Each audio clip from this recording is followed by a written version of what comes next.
طرف۔ یہ الفاظ ہیں سورت کاف کے، اور عجیب الفاظ ہیں۔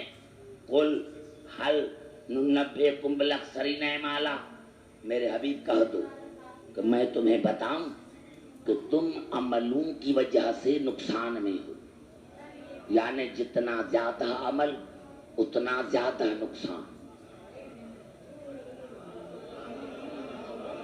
سارے بات کرو تو میں آگے چلوں۔ نوجوانوں، میں نے کیا، اب تو سارے نوجوان میرے وہی بیٹھے ہیں جو روزانہ بیٹھتے ہیں، اسی لیے مجھے تکلیف نہیں ہوتی۔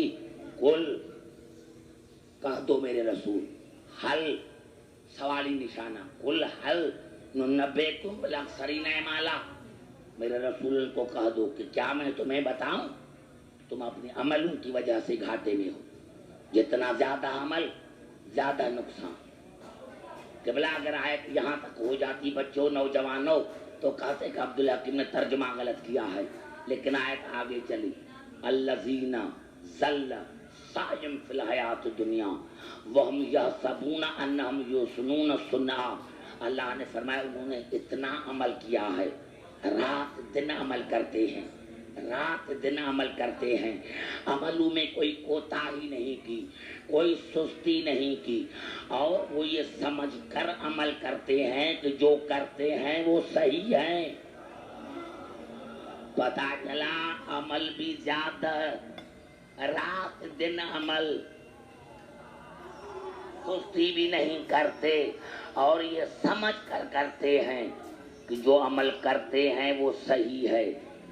ارے بھائی عمل تو تب کرتے ہوں گے نا جب قرآن پر ایمان ہوگا،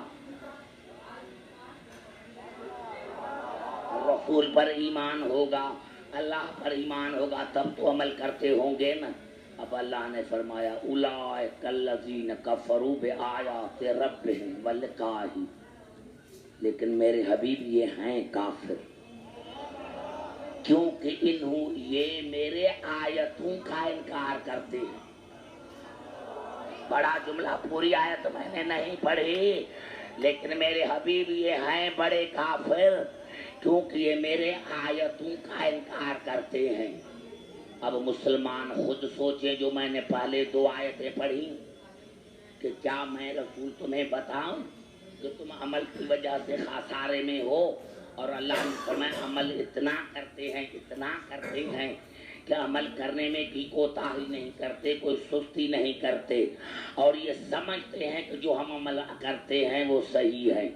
اس کا مقصد یہ ہے کہ قرآن پڑھتے ہوں گے تب تو نماز ہوگی، قرآن پر ایمان ہوگا تب تو زکوٰۃ ہوگی، حج ہوگا، لیکن اللہ نے فرمایا اولئک الذین کفروا بآیات ربہم ولقائہ، وہ ہیں کافر کیونکہ انہوں نے میری آیتوں کا انکار کیا ہے۔